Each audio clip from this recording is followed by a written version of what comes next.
विदधाति पूर्वम् यो वै वेदांश्च प्रहिणोति तस्मै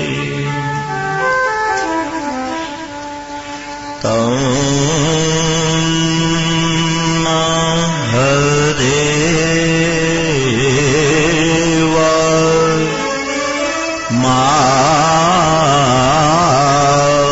मात्मबुद्धि प्रकाशम् मुमुक्षुर् वै शरणमहं प्रपद्ये ॐ शान्तिः शान्तिः शान्तिः।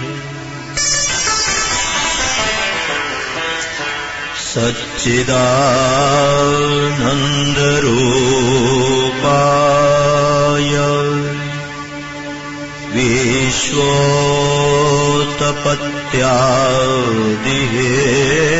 विश्वोत्पत्त्यादिहेतवे तापत्रय विनाशाय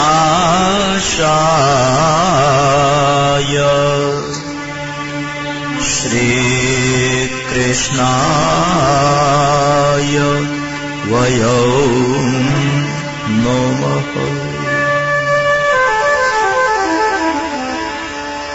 यं प्रव्रजन्तमनुपेतमपेतकृत्यम्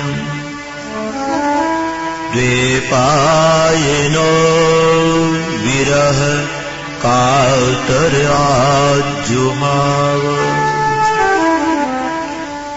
पुत्रेति तन्मयतया सर्वोऽभिनेदोस् तं सर्वभूतहृदयं मुनिमानतोऽस्मि।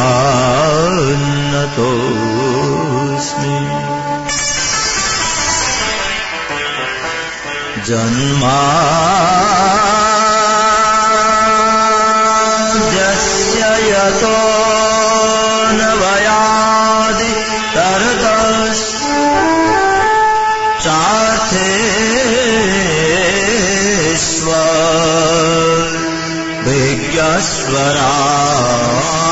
तर्तश्चार्थेष्वभिज्ञस्वराट्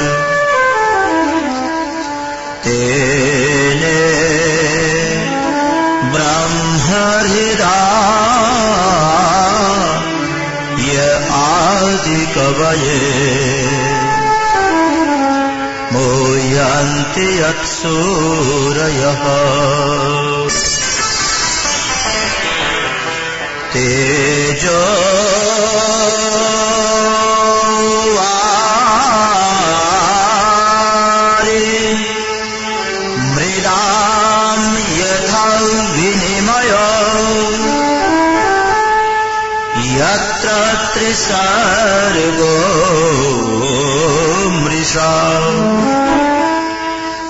धाम्ना स्वेन सदा निरस्तकुहक सत्यं परं धीमहि सत्यं परं धीमहि।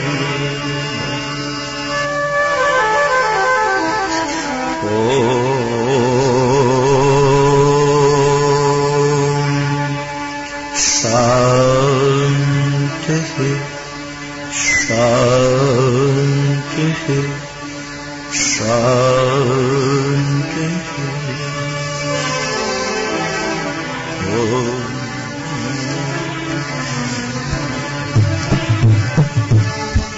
मद्रास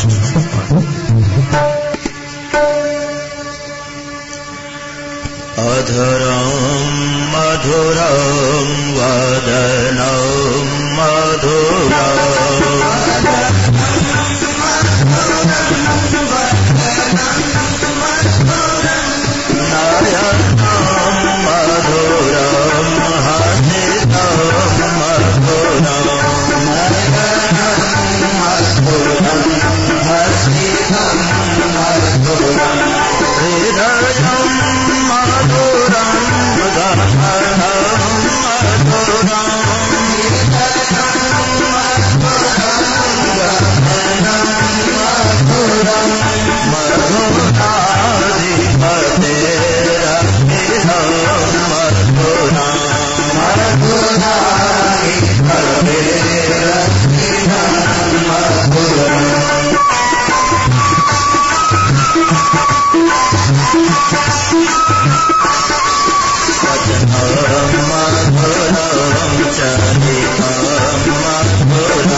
गोविंद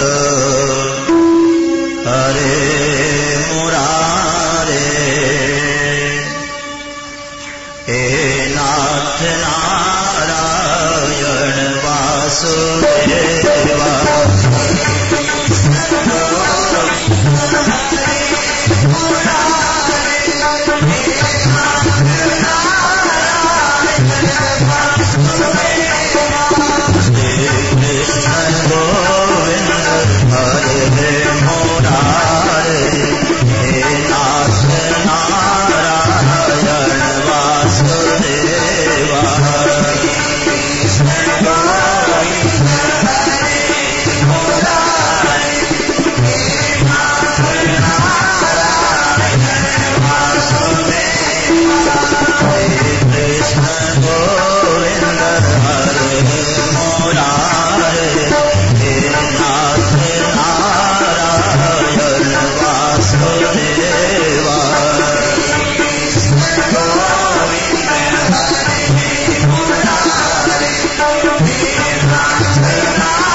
सच्चिदानंद भगवान की, सत्य सनातन धर्म के सद्गुरुदेव महाराज की, भागवत भगवान की, गोपाल कृष्ण भगवान की, सुखदेव जी महाराज की।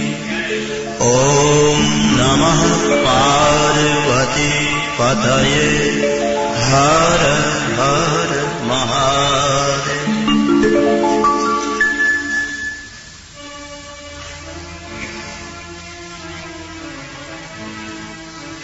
अंगोष्वमेधं राजर्षि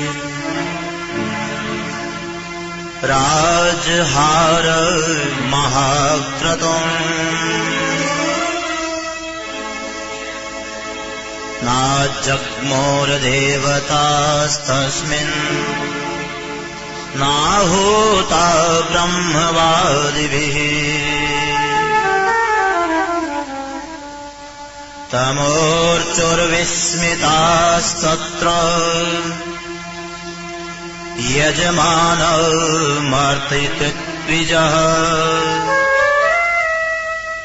अवेशिं हूयमानानि न ते गृह्णन्ति देवताः।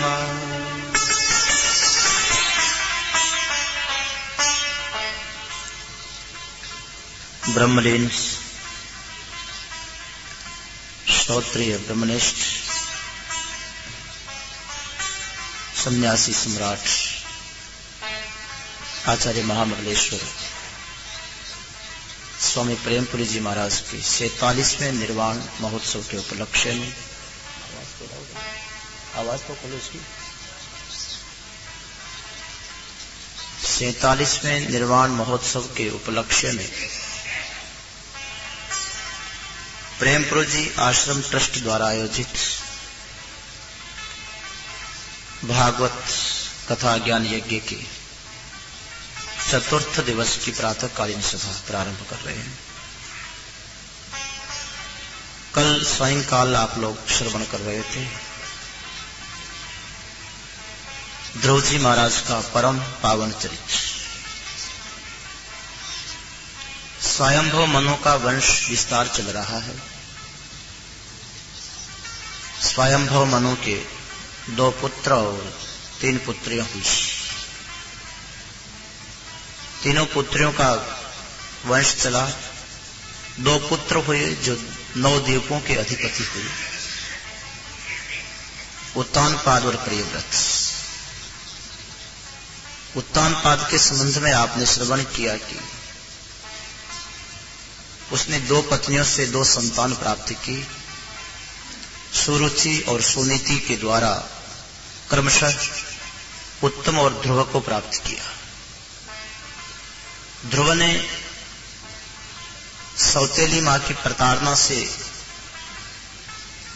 दुखी होकर के भगवान के लिए तप करने को तैयार हुआ। कोई भी वैराग्य नहीं था, कोई जिज्ञासा नहीं थी। शब्दों के बाण लगे थे, इसलिए तपस्या करने के लिए गया और स्थान विशेष प्राप्ति की इच्छा थी। लेकिन जब अपनी मां की सम्मति प्राप्त करके और नारद जी का उपदेश लेकर के भजन करने के लिए गया तो हमने देखा कठोर तपस्या करके नारायण को प्रसन्न कर लिया। भगवान साक्षात सामने प्रकट हुए। कथा सुन चुके हैं आप लोग। कितना सुंदर रहस्य है। महाराज ऐसे वैराग्य न हो, ऐसे भजन में मन न लगे तो कोई चोट लग जाए, कोई बाण मार दे तब तो लग जाना चाहिए। इतना निष्ठुर तो व्यक्ति को नहीं होना चाहिए। सब कुछ सह रहे हैं, सुन रहे हैं, परंतु फिर भी भगवान की याद नहीं आए। कुछ इच्छा भी हो, मांगना भी हो तो भगवान से मांगिए। कर्तुम अकर्तुम अन्यथा कर्तुम समर्थ ईश्वर। भगवान सब कुछ समर्थ है। जो प्रतिकूल परिस्थिति हो रही है उसको बदल सकते हैं, जो नहीं है अनुकूल वो दे सकते हैं, होना न होना, करना न करना, सब में परम स्वतंत्र उस नारायण के भजन में साधक को लगना चाहिए। हां, इतना जरूर है, जब परमात्मा को पाने के लिए निकले तो नारद जी महाराज का संत का संग होना जरूरी है। किसी के निर्देशन से व्यक्ति को साधना में लगना चाहिए। मनमानी साधना या मनमाना ज्ञान मात्र परिश्रम होगा, इसलिए किसी संत के निर्देशन में साधक को अपनी साधना करनी चाहिए। जब उसकी साधना परिपक्व होगी तो जीवन में पूर्णता आ जाएगी, कोई कामना इच्छा रह ही नहीं जाएगी। परिस्थिति वशात भी भगवान की ओर लगे तो उसका भी कल्याण अवश्य होता है। ये प्रसंग में हमने ध्रुव जी महाराज के प्रसंग में कल देखा। व्यक्ति को इतना विवेकी होना चाहिए, भगवान की ओर लगे, और जब भगवान का साक्षात्कार होता है तो ध्रुव को देखा, कोई मांगने की इच्छा नहीं रह गई, परंतु ईश्वर जानता है कि किस प्रयोजन से ये मेरे भजन में लगा है। उसके तो दोनों हाथों में लड्डू दे देते हैं भगवान। जिस प्रयोजन से साधना में लगा है वो लौकिक फल की प्राप्ति भी होगी, और वो तप का जो प्रभाव है उसके परिणाम स्वरूप फिर वैराग्य होगा और संसार से मुक्त भी होगा, फिर पुनर्जन्म को प्राप्त नहीं करेगा। यही ध्रुव जी महाराज के जीवन में हुआ। लौकिक फल की प्राप्ति हुई, 36,000 वर्ष तक शासन किया, और उसमें जो जो परिस्थितियां आई सामना भी किया। जिन यक्षों के द्वारा अपना भाई मारा गया था उनसे युद्ध भी करना पड़ा, सारा व्यवहार करना पड़ता है। व्यवहार तो व्यवहार ही होगा ना, नाटक की तरह व्यवहार होता है। जब हमारा तप हो गया, परमात्मा प्रसन्न हो गए, जो भगवान ने नाटक दे दिया उसको करो, अटको मत, करते रहो, लेकिन उसमें लिप्त नहीं होना है। ध्रुव जी महाराज ने जीवन भर शासन किया, राज्य किया, लेकिन कहीं नहीं अटके, और अंत में अपने पुत्र भृमि को राज्य दे करके और फिर वापस संन्यास धारण करते हैं। ये भी ध्यान देना। जब परमात्मा का साक्षात्कार बाल्यावस्था में हो गया तो वृद्धावस्था में फिर संन्यास की क्या जरूरत थी? ये तो वैदिक पद्धति है, परंपरा है। इतना व्यवहार करते करते कहीं चित्त में कुछ कालुष्य ना आ जाए, अंतिम समय में कहीं यही संस्कार न रह जाए, भरत जी की तरह आगे आने वाला है। इसलिए आखिर में फिर तप करने के लिए, नारायण को प्रसन्न करने के लिए निकल पड़ते हैं और संन्यास जीवन धारण कर लिया। बचपन में सन्यासी नहीं बने, वार्धक्य में सन्यासी बन गए, सब छोड़ के। अंत में परमात्मा को प्राप्त करके विदेह केवल्य को प्राप्त कर लिया, ध्रुव पद को प्राप्त हो गए। ये पुराण है महाराज, इतिहास मात्र नहीं है। पुराण तो शिक्षा दे रहा, शिक्षा प्रधान है। यद यद आचरति श्रेष्ठस्तत्त देवेति रोजना, सयत प्रमाणम कुरुते लोकस तदनुवर्तते। श्रेष्ठ पुरुष का जो आचरण है वो हमारे लिए अनुकरणीय है। उनके जीवन को देख करके हम शिक्षा प्राप्त करें, उसी प्रकार हमारा जीवन होना चाहिए। इन्हीं ध्रुव जी महाराज के वंशज हुए राजा अंग, बड़े पवित्र राजा थे। अपने जीवन काल में 100 अश्वमेध यज्ञ किए। राजा अंग जब अश्वमेध यज्ञ कर रहे थे, अंगो अश्वमेधम राजर्षि राजहार महाक्रतुम नाजग्मुर्देवतास्तस्मिन्नाहुता ब्रह्मवादि भी। जब अश्वमेध यज्ञ कर रहे थे राजा अंग, उस यज्ञ में एक बड़ी समस्या खड़ी हो गई कि देवा आवाहन जो किया जा रहा था, देवता उनके द्वारा उनके निमित्त से जो दी हुई आहुतियां थी उनको स्वीकार नहीं कर रहे थे। देवता आ ही नहीं रहे। ऋत्विजों ने राजा से कहा, राजन, न मालूम समझ में नहीं आता, यज्ञ में जो आहुतियां दी जा रही हैं, उन दी हुई आहुतियों को देवता स्वीकार नहीं कर रहे। बड़ा आश्चर्य हुआ विप्रों को, ऋत्विजों को बहुत आश्चर्य हुआ। राजा अंग कहने लगे कि भूदेवों, कहीं न कहीं विधि में त्रुटि रह रही होगी, विचार करके यज्ञ करना चाहिए, देवता अवश्य आना चाहिए। ऋत्विज कहने लगे कि बड़ी विधि से यज्ञ संपन्न हो रहा है, परंतु फिर भी देवता नहीं आते हैं। जो भी हवि दी जाती उसको ग्रहण नहीं करते। अवेश्यम हुयमानानि न ते गृह्णन्ति देवता। हवन की हुई सामग्री को देवता ग्रहण करते ही नहीं, स्वीकार करते ही नहीं। क्या कारण हो सकता है? विप्र कहने लगे, ऋत्विज कहने लगे, राजन, एक ही कारण हो सकता है। विधि में तो कोई कसर नहीं है, लेकिन आप अप्रज है, आपको संतान नहीं है। नरदेवेह भवतो नागम तावन मनाक स्थितम अस्ति एकम प्राप्त मघम यदि देहे दृक् त्वम अप्रजः। हां, ये बात हो सकती है। अपराध तो आपसे भी कुछ नहीं हुआ और हमने भी विधि में कोई कसर नहीं रखी। एक ही कारण हो सकता है कि आप पुत्रहीन हैं, और पुत्रहीन होने के कारण देवता आपके निमित्त की आहुतियों को स्वीकार नहीं कर रहे। राजा अंग कहने लगे, पुत्रहीन के लिए देवता आहुतियां स्वीकार नहीं करते हैं, तो फिर ऐसा यज्ञ किया जाए जिससे पुत्र प्राप्त हो। पुत्रेष्टि यज्ञ किया जाए। पुत्र प्राप्ति के अनंतर तो देवता आएंगे ना। पुत्र प्राप्ति के निमित्त आहुति डाली जाए। ऋत्विजों ने पुत्र को उद्देश्य बना करके मानो पुत्रेष्टि यज्ञ प्रारंभ किया, और जो पुरोडास बनाया था भगवान के पूजन के लिए, वो पुरोडास के द्वारा आहुतियां दी जाने लगी।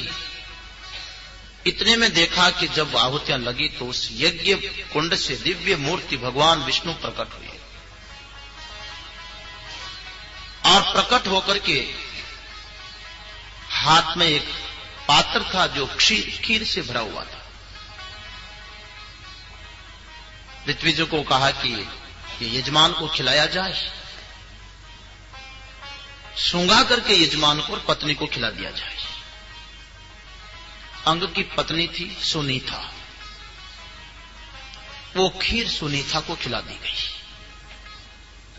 उसके प्रभाव से कुछ समय के बाद में पुत्रेष्टि यज्ञ किया था, चूंकि इसलिए एक पुत्र प्राप्त हुआ।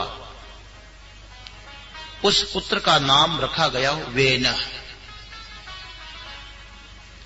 अब राजा अंग को पुत्र प्राप्त तो हो गया, लेकिन महाराज कुपुत्र पैदा हो गया। पुत्र नहीं, कुपुत्र पैदा हो गया, लड़का हो गया, समझ लो अपनी भाषा में। इतने कुलक्षण लड़का हुआ, बड़ा अधार्मिक।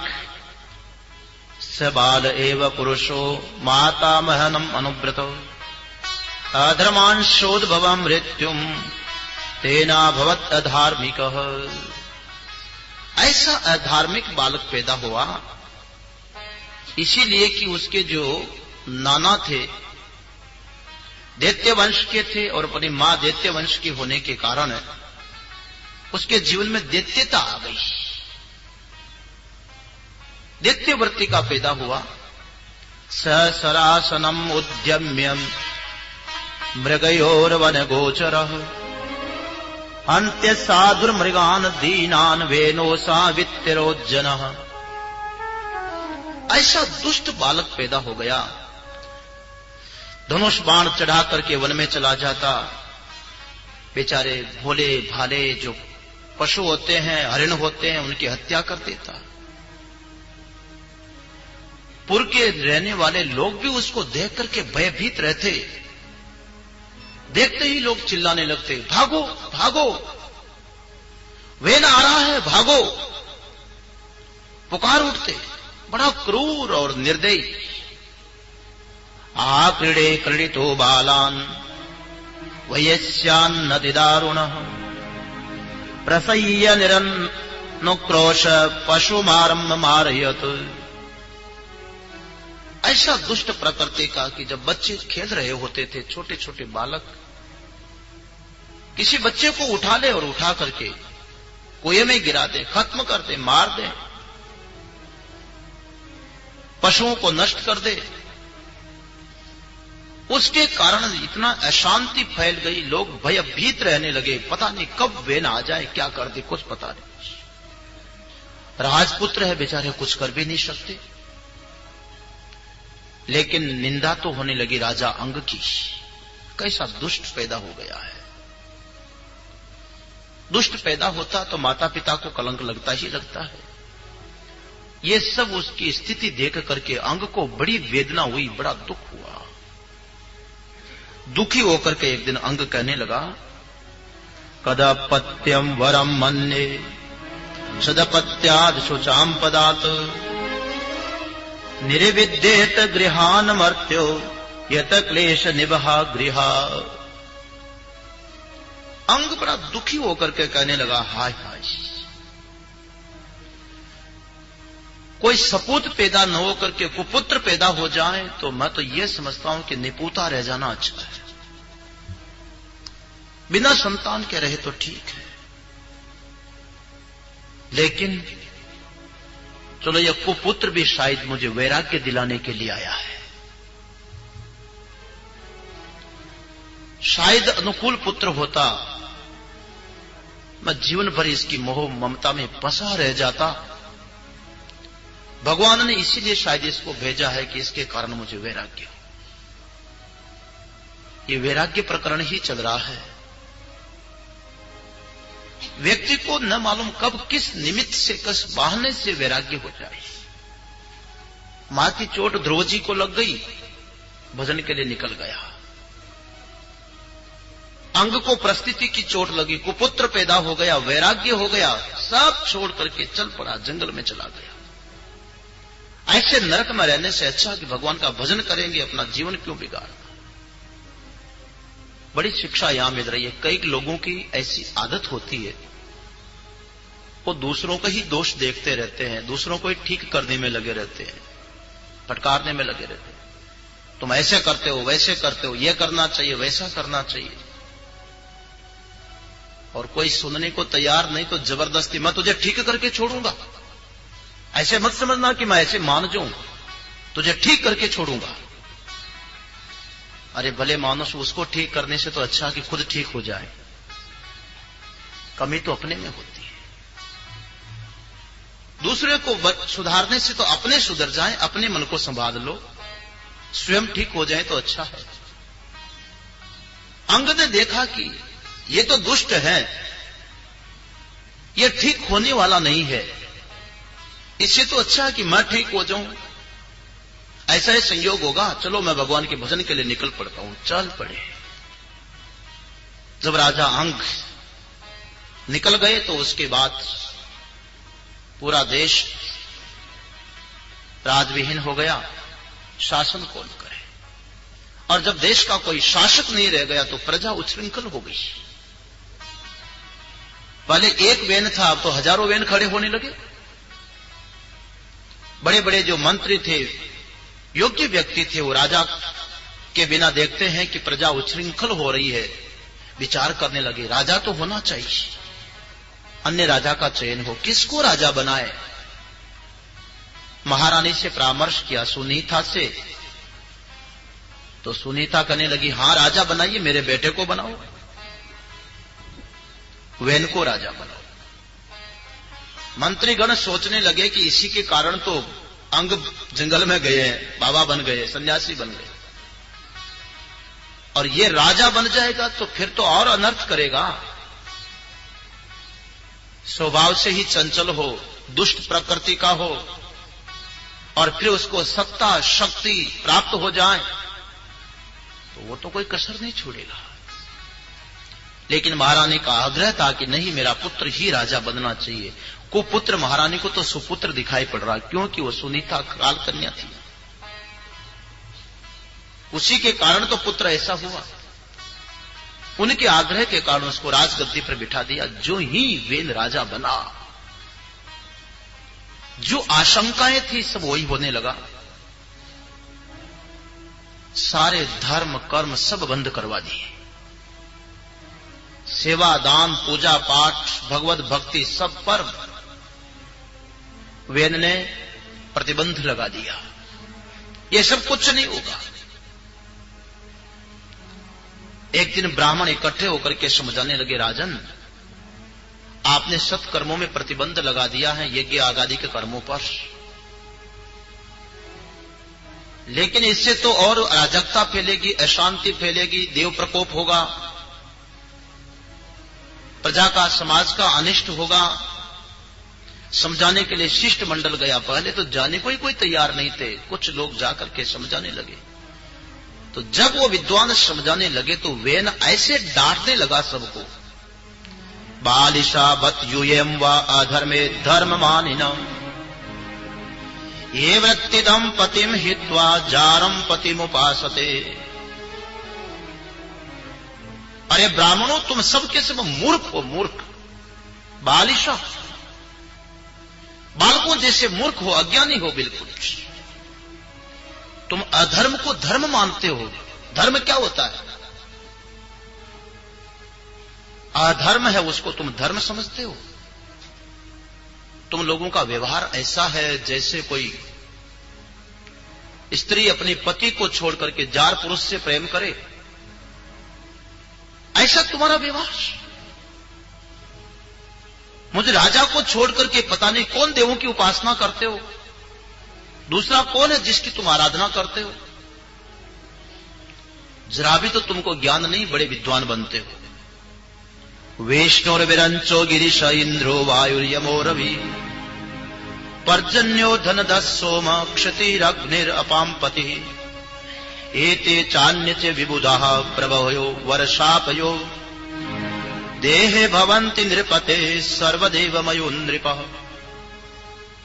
ब्राह्मणों, तुम्हें मालूम होना चाहिए कि जो राजा होता है वो सर्वदेवमय होता है। सारे के सारे देवता राजा के शरीर में निवास करते हैं।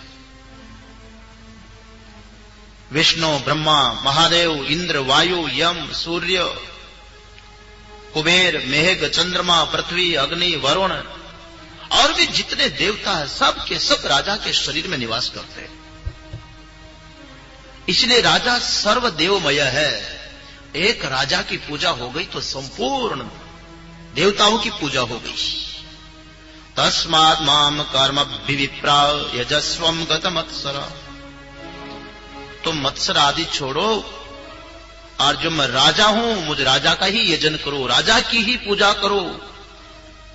जो बलि आदि तुम्हें देनी है सब मुझ राजा के लिए दो। राजा से बढ़कर के और कोई देवता, कोई भगवान नहीं होता है।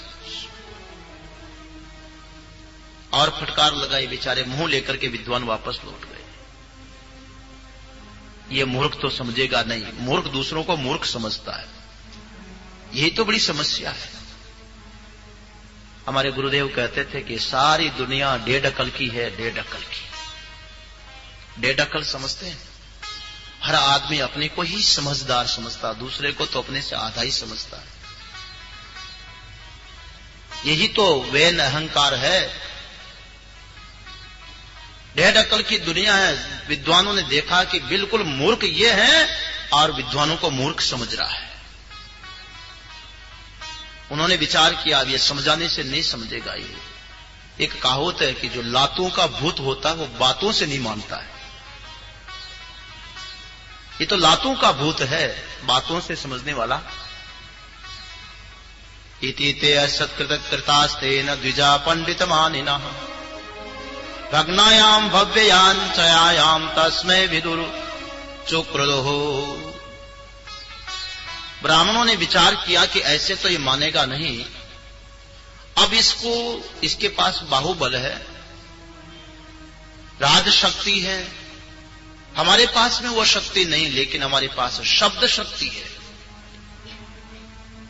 शब्द शक्ति के द्वारा इसको मारा जाए। हन्यताम हन्यताम एष पाप प्रकृति दारुण।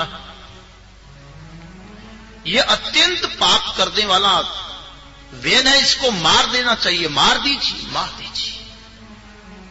जीवन जगदाशो वाशु कुरुते भस्म सात ध्रुवम। वैसे तो जीते हुए भी मरा हुआ ही है, इसको तो भस्म कर देना चाहिए। ऐसा विचार किया और देखते देखते शब्दों के हुंकार से ही खत्म कर दिया। कोई शस्त्र नहीं उठाया, हुंकार भरे और वेन को खत्म कर दिया। हुंकार से जब समाप्त हो गया, अब राजा नहीं रह गया। अब तो और फिर समस्या खड़ी होगी जो पहले थी। अंग चले गए, वेन को राजा बनाया और अत्याचार पापाचार फैल गया। अब तो परंपरा ही समाप्त हो गई, और राजा बनाए किसको? जब प्रजा और उच्छृंखल होने लगी तो विद्वानों पर अंगुलियां उठने लगी। इन्होंने राजा को मार दिया, कोई नहीं, जैसा था ठीक है, थोड़ा कठोर शासन था, लेकिन राजा तो थे, लोग डरते तो थे। अब तो और समस्या खड़ी हो गई। विद्वानों ने विचार किया कि राजा तो होना चाहिए, कोई शब्द शक्ति से मार सकते हैं तो शब्द शक्ति से पैदा भी कर सकते हैं। उसका शरीर पड़ा हुआ था, उसके जंघा का मंथन किया, और जब जंघा का मंथन हुआ तो मंथन करते करते जंघा में से एक बोना सा पुरुष प्रकट हो गया, जिसकी मोटी मोटी आंखें, बड़ी चमड़ी, काले काले बाल, भयावह चेहरा, ठिकना सा एक पुरुष पैदा हुआ। वो पैदा होते ही कहने लगा, बोलो बोलो बोलो, मेरा क्या काम है, क्यों प्रकट किया मुझे? वो विद्वानों ने कहा, ये क्या करेगा, इसकी तो शक्ल भी नहीं है कुछ करने जैसी। निश्चित बैठ जा, तू कुछ नहीं कर पाएगा, करने जैसा पैदा नहीं हुआ कुछ, ये क्या शासन करेगा? निश्चित बोल जा, बैठ जा। बस बिठा दिया उसको। उसी से कहते निषाद पैदा हुए। देखा कि जैसा पैदा करना था वैसा प्रकट नहीं हुआ। मंथन तो करना है, चलो अब की बार भुजा का मंथन करो। उसके वेन के पड़े हुए शरीर की जो भुजा थी उसका मंथन किया, और जब भुजा का मंथन करते हैं, भुजा का मंथन करते ही एक दिव्य पुरुष प्रकट हुआ। भगवान पृथु का प्राकट्य हो गया। भुजाओं में से भगवान पृथु प्रकट हुए। भगवान साक्षात भगवान थे। ब्राह्मण बड़े प्रसन्न हो गए, प्रभु को प्रणाम किया, और भगवान पृथु को का राज्याभिषेक करके पृथ्वी में जितने अराजकता फैली हुई थी वो सबको समाप्त किया। यहां तक की स्थिति हो गई थी कि पृथ्वी ने इन अत्याचारों पापाचारों के कारण अन्न उत्पन्न करना बंद कर दिया, वनस्पति समाप्त होने लगी, पृथ्वी उजड़ हो गई। पृथ्वी का दोहन किया और पृथु ने फिर से राजशासन व्यवस्थित किया। ये तो कथा आगे चलती है, लेकिन थोड़ा सा इस पर विचार करना, क्यों बड़ी विलक्षण कथा है, अद्भुत कथा है। राजा अंग अश्वमेध यज्ञ कर रहे हैं और उसमें देवता नहीं आ रहे हैं। कारण हुआ कि पुत्र नहीं है, पुत्र के लिए यज्ञ किया गया, और पुत्र आया तो कुपुत्र आ गया। कुपुत्र आया, किसी से न समझा तो ब्राह्मणों ने हुंकार से मार दिया। कथा आपने सुनी। थोड़ा अध्यात्म दृष्टि से विचार करेंगे तब यह कथा समझ में आएगी, नहीं तो कल्पना मात्र है। राजा अंग किसका वंशज है? ध्रुव जी का वंशज है। और ध्रुव शब्द का अर्थ होता है साक्षात परमात्मा। ध्रुव ने तप करके, साधना करके ध्रुव पद को प्राप्त किया है, शाश्वत पद को प्राप्त किया है, ब्रह्म भाव को प्राप्त किया है। ब्रह्म वेद ब्रह्मैव भवति। जो ब्रह्म को जानता है वो तो ब्रह्म ही हो जाता, वहां भेद कहां रहेगा? ध्रुव तो साक्षात परमात्मा है, ब्रह्म रूप है। उस ब्रह्म वंश में ही राजा अंग पैदा होता है। अंग किसको बोलते हैं? ये हाथ शरीर का क्या है? नाग कान शरीर के अंग है। अंग का अर्थ हुआ हिस्सा, भाग, अंश। ये अंग है जीव, भगवान का अंश, ईश्वर अंश, जीव अविनाशी। ममैवांशो जीवलोके, ये जीव परमात्मा का अंश अंग है। अंग अश्वमेध यज्ञ कर रहे हैं, ऐसा पवित्र यज्ञ कर रहे हैं जिसमें अश्व, श्व कहते हैं आने वाले दिन को, और ऐसा यज्ञ कर रहे हैं जिसमें वो आने वाला दिन न हो। अश्व, संस्कृत में श्व माने जो कल होगा, आने वाला, उसको श्व बोलते हैं। लेकिन ये तो जीव अंग ऐसा यज्ञ कर रहे हैं जिसमें श्व है ही नहीं, आने वाला दिन ही नहीं, माने जहां गति समाप्त होनी है, ऐसा निष्काम यज्ञ कर रहे हैं, अश्वमेध यज्ञ कर रहे हैं। मेध माने पवित्र, इतना पवित्र, परमात्मा को उद्देश्य बना करके जो यज्ञ किया जाएगा उससे और पवित्र कौन सा यज्ञ होगा, जिसका परिणाम होगा कि स्व न हो, यही मुक्त हो जाएगा, इसी जीवन में मुक्त हो जाएगा, अगला जन्म ही न हो। ऐसा यज्ञ कर रहे थे, परंतु उस यज्ञ में देवता नहीं आ रहे हैं, अभी स्वीकार नहीं कर रहे हैं। देवता माने देवत्व वृत्ति, देवत्व वृत्तियां नहीं आ रही है। भगवत गीता का 16वां अध्याय आप पढ़िएगा, देवासुर संपद विभाग योग अध्याय है, जहां देवी और आसुरी वृत्तियों का वर्णन है। जब ईश्वर प्रत्यर्थ यज्ञ कर रहे हैं, कर्म कर रहे हैं, अश्वमेध यज्ञ करते हैं, तो उसमें उसका फल आना चाहिए, देवता आना चाहिए, सात्विक वृत्ति बननी चाहिए साधक की, लेकिन वह सात्विकता नहीं आ रही थी। ऋत्विजों ने कहा इसका कारण हो सकता है आप निपुत्र हैं, आपको संतान नहीं है, हो सकता है यज्ञ में कहीं गलती है, इसलिए पुत्रेष्टि यज्ञ किया जाए। माने यज्ञ निष्काम ही होना चाहिए, परमात्मा प्रीति के लिए ही यज्ञ होना चाहिए। और जब यज्ञ करते तो उसके अंदर से और कुछ नहीं लेकिन वेन पैदा हो गया। वेन है हमारा अहंकार। जब भी व्यक्ति कर्म करता है तो कर्म करने वाले को अहंकार तो हो ही जाता है, मैं अमुक यज्ञ किया, अमुक दान किया, अमुक मंदिर बनवाया, अमुक सत्संग किया, अमुक यात्रा किया, अमुक व्यापार किया, ये किया।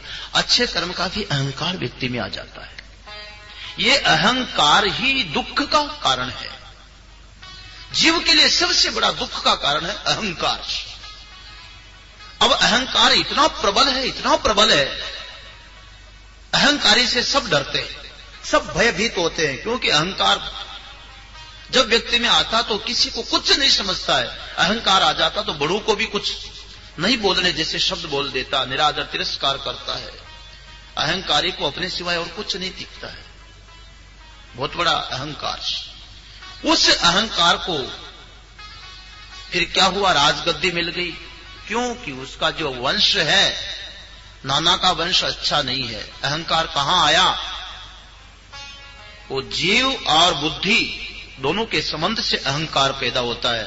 जीव का जो वास्तविक स्वरूप तो ब्रह्म है, लेकिन जीव ने भी, अंग ने भी गलती किया कि बुद्धि से शादी कर ली है, अशुद्ध बुद्धि से, काल कन्या से शादी की है, बुद्धि तो प्रकट हुई है। ये तस्मात् जायते प्राण मनस्रवेन्द्रियाणि च कम ज्योतिराप पृथ्वी विश्वस्य धारिणी। ये तो बुद्धि तो काल की सीमा में आती है, उत्पन्न होने वाली है। बुद्धि के साथ में जब अंग ने विवाह कर दिया, जीव ने संबंध जोड़ लिया, उपाधि को धारण कर लिया, तब अहंकार पैदा हुआ।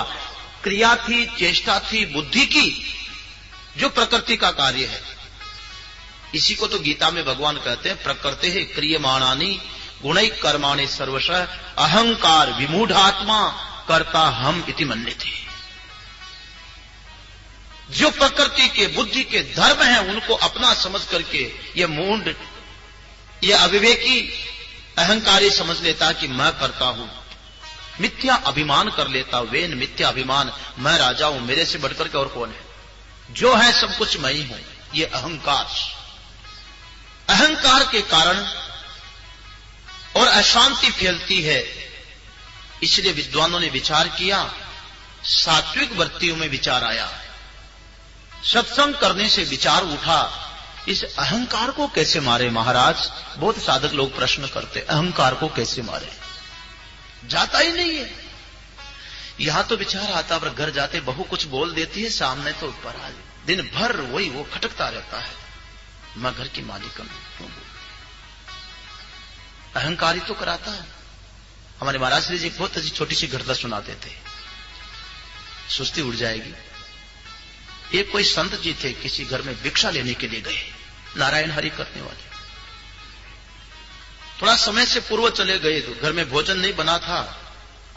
नारायण हरि किया, इतने में एक युवती भीतर से निकली, संत को देखा, भिक्षा लेने आए, हाथ जोड़ करके निवेदन कर दिया, महाराज अभी भोजन तैयार नहीं हुआ है। संत ने कहा कोई बात नहीं बेटे, नहीं हुआ तो लौट गए वापस। बाहर फाटक तक गए, इतने में एक बुढ़िया उधर से आती हुई मिली। कहां गए थे महाराज? मैं भिक्षा लेने गया था। आप तो खाली हाथ लौट रहे? हाँ, एक बहन आई, उसने कहा कि भोजन तैयार नहीं हुआ। लो महाराज, ये कैसे हो सकता है, आप वापस चलिए। महात्मा ने सोचा शायद वो झूठ बोल गई हो, ये बूढ़ी मां है, ये समझती है संतों की कीमत, कि द्वार से संत रिक्त हस्त नहीं जाना चाहिए। चलो वापस चलो महाराज, मुझे पाप लगेगा, वापस चलो। संत पीछे पीछे चल दे, महात्मा को क्या मान क्या अपमान, चलो। पीछे पीछे गए, फिर द्वार पर खड़े हो गए। वो बुढ़िया घर में भीतर गई, थोड़ा रसोई में इधर उधर एक दो कमरों में चक्कर काट कूट करके फिर वापस हुई। हाथ जोड़ करके बोलती है, महाराज क्षमा करना, अभी भोजन तैयार नहीं हुआ, आप पधारिए। तो महात्मा जी ने कहा, मैया ये जवाब तो मुझे पहले ही मिल गया था। अरे महाराज मिल तो गया था, लेकिन ये जवाब दिया किसने? वो तो मेरी पुत्र वधू थी, उसको क्या अधिकार कि वो ना देवे या ना करे? घर की मालिकन तो मैं हूं, जिसको दूं उसको मैं दूं, ना करूं तो मैं करूं।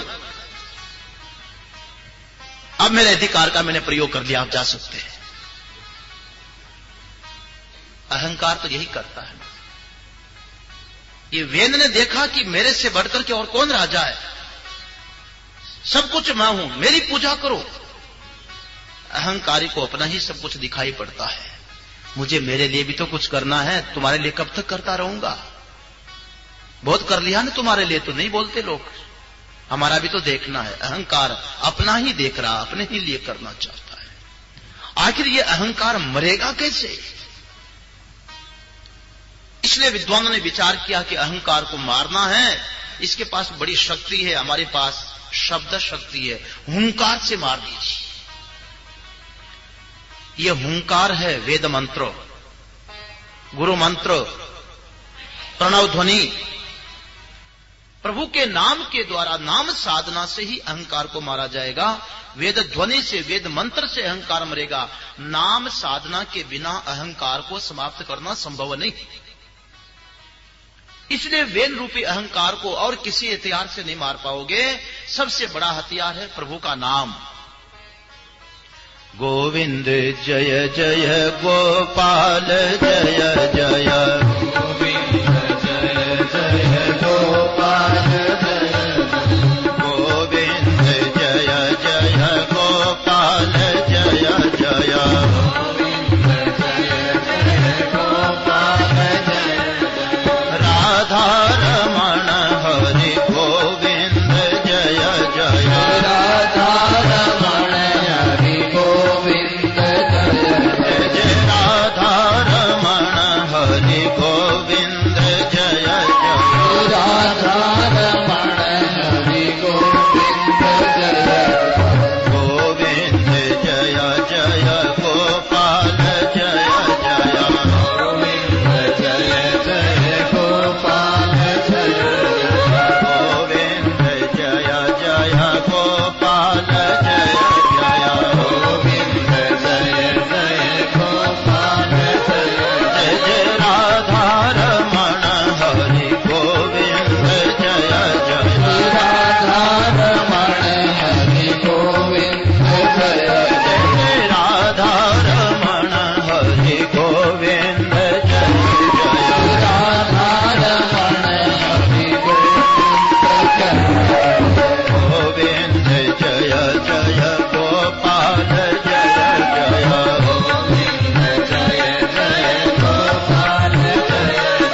सच्चिदानंद भगवान की।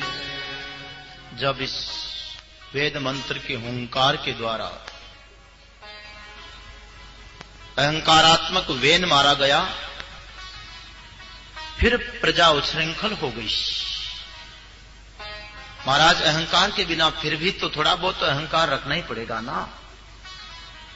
व्यक्ति बिल्कुल ही अहंकार को छोड़ दे तो बच्चा गलती करता है। मां सोचे कि मैं कुछ भी अब किसी को नहीं बोलूंगी, छोटा बच्चा यदि गलत रास्ते में जा रहा है तो उसका सुधार कैसे होगा? थोड़ा अहंकार तो करना ही पड़ेगा, नहीं तो सारी प्रजा उच्छृंखल हो जाएगी, व्यवहार ही बिगड़ जाएगा। अब जिंदा तो करना पड़ेगा, राजा तो चाहिए, कोई न कोई चलाने वाला तो चाहिए। चलो इसे मृत के अंदर से ही पैदा करना है। इसकी भुजाओं का मंथन, पहले जंघाओं का मंथन करो, फिर भुजाओं का करेंगे। यहां एक ऐसी छुपी हुई बात है, क्योंकि जंघा मंथन का और भुजा मंथन का क्या मतलब? मुर्दे से कैसे पैदा करेंगे? हो सकता है आजकल जैसे भेड़ पैदा कर देते ऐसे कर देते हो, विज्ञान होगा। वैज्ञानिक दृष्टि से भी संभव है, लेकिन यहां अध्यात्म दृष्टि से विचार जरूरी है। अहंकार मारा गया है, वेन मारा गया है, ये शरीर है हमारा। वहां शरीर का मंथन किया है, उसका अर्थ हुआ कि ये जो शरीर है, इस शरीर में ही तीनों गुण विद्यमान है, सत्व, रज और तम। प्रतिदिन पाठ करते हैं पंडित जी। हमारा जो सिर है, ग्रीवा से ऊपर का भाग है, ये ब्राह्मण है शरीर में। बाहु राजन्य करते बोलते। जो बाहु प्रदेश है, वक्षस्थल भाग है, ये क्षत्रिय है। काम यहां से होगा, विचार यहां से होगा, काम यहां से होगा। पूर्व प्रदेश है, जो वैश्य है, और पाद प्रदेश शूद्र है। ये चारों वर्णों का विभाजन गुणों से किया गया है, केवल कल्पना नहीं है, गुणों से। चातुर्वर्ण्यम मया श्रेष्ठम गुण कर्म विभागशः। भगवान ने स्पष्ट कहा गीता में, गुण और कर्म के विभाग से चारों वर्णों की रचना हुई। गुण सत्वगुण, रजोगुण, तमोगुण। देखो, ब्राह्मण सत्व प्रधान है।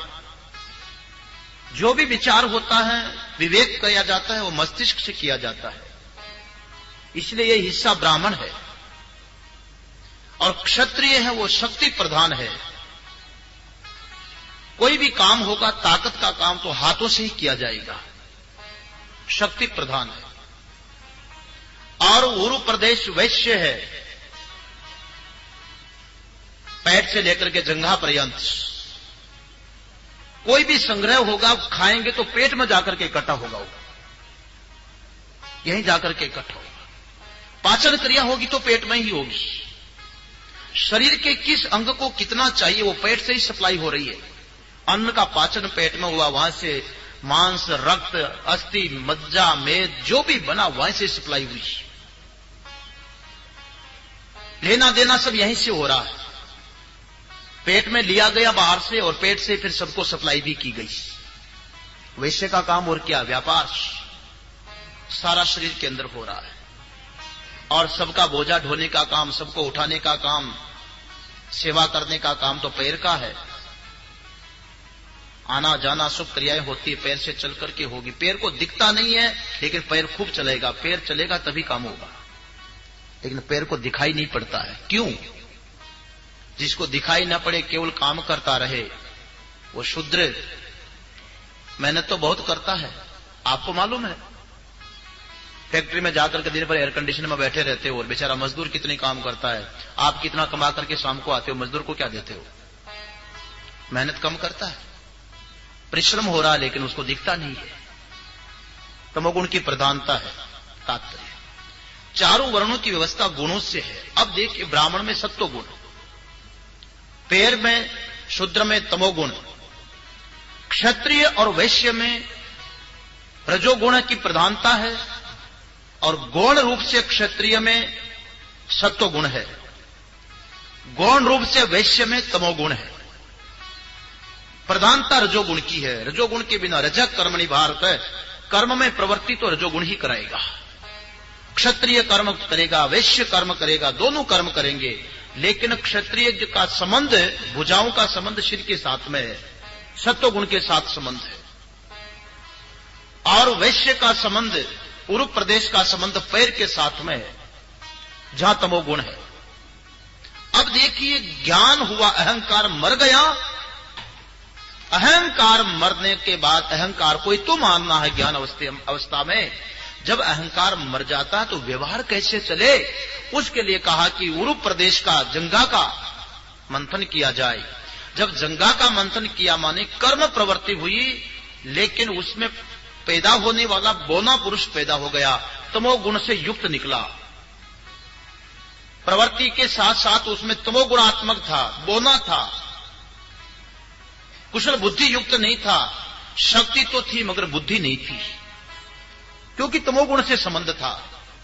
ज्ञान होने के बाद जो अहंकार प्रकट होता है, ऐसा तमोगुणी अहंकार नहीं जिसमें कुछ दिखाई न पड़े और करता रहे। नहीं, वो कुछ नहीं कर पाएगा। ज्ञान होने के बाद भी लेशा विद्या से, अहंकार से काम चलेगा, लेकिन वो अहंकार कहां प्रकट होना चाहिए? सात्विक अहंकार होना चाहिए। भुजा मंथन करो, भुजा क्षत्रिय माने रजोगुण के बिना मंथन तो होगा ही नहीं, प्रवृत्ति तो होगी ही नहीं, लेकिन उससे प्रकट होने वाला जो है वो सत्वगुण से युक्त होना चाहिए। ज्ञान होने के बाद कोई भी ज्ञानी पुरुष जब कर्म करता है, यही कारण है कि ज्ञानी से निषिद्ध कर्म नहीं होगा। ज्ञानी माने जिसने अहंकार को मार दिया, अहंकार जिसका समाप्त हो गया, अब उससे जो कर्म होने वाला है वो तमोगुणात्मक कर्म नहीं होगा, क्योंकि उसकी प्रकृति में ही नहीं रहा। इसलिए ज्ञानी से जो कर्म होगा वो सत्वगुणात्मक कर्म होगा। ज्ञानी जो कर्म करेगा तो वहां तो साक्षात नारायण प्रकट होंगे। भुजा मंथन का अर्थ हुआ कि ऐसी प्रवृत्ति, ऐसी चेष्टा जिस कर्म से अपने लोक का भी कल्याण हो जाए। श्रेष्ठ पुरुषों का जो आचरण होगा, ज्ञानी का जो आचरण होगा, वो दूसरों को भी ज्ञान करा देगा। किसी ज्ञानी महापुरुष है और तत्व निष्ठा प्राप्त हो गई, अहंकार सर्वथा समाप्त हो गया, वो प्रवचन कर पाएगा कि नहीं? शिष्य को ज्ञान देकर के अज्ञान अंधकार मिटा पाएगा कि नहीं? और अगर ज्ञानी शिष्य का अज्ञान अंधकार न मिटा सके, उसको ब्रह्मनिष्ठा तत्व ज्ञान प्रकट न करवा सके, तो फिर ये ज्ञान की परंपरा ही समाप्त हो जाएगी। और अज्ञानी दूसरे को ज्ञान दे नहीं सकता, ज्ञानी ही दे सकता है। ज्ञानी में अहंकार कहां है जो ज्ञान देगा? यही ज्ञानोत्तर जो अहंकार है, सात्विक अहंकार, वो सात्विक अहंकार ही दूसरे का अज्ञान मिटा सकता है। वो सात्विक अहंकार ही साक्षात भगवान पृथु को प्रकट कर सकता है। इसलिए भुजा मंथन का अर्थ हुआ, क्षत्रिय मंथन का अर्थ हुआ है सात्विक अहंकार, जिससे कर्म करने पर और की भी चित्त शुद्धि होगी और शरीर से माने संबंधी से भी, अन्य से भी, संग में आने वाले से भी साक्षात नारायण भगवान पृथु प्रकट हो सकते हैं। और जब पृथु प्रकट होंगे तो सब जगह शांति हो जाएगी। सात्विक पैदा होंगे तो अशांति समाप्त कर देंगे, और ये पृथ्वी जो धन धान्य को छुपा करके रखी हुई थी वो सबको प्रकट कर देंगे। सात्विक वृत्तियों को, सात्विक भाव को फिर प्रकट करके, और भगवान पृथु शासन करने लगते हैं। इसका ये अध्यात्म रहस्य है, नहीं तो महाराज कल्पना जैसी लगती है। गोविंद जय जय गोपाल जय जय गोविंद जय गोपाल जय राधा रमण हरि गोविंद जय जय राधा रमण हरि गोविंद जय जय राधा रमण हरि गोविंद जय जय राधा रमण हरि गोविंद जय जय गोविंद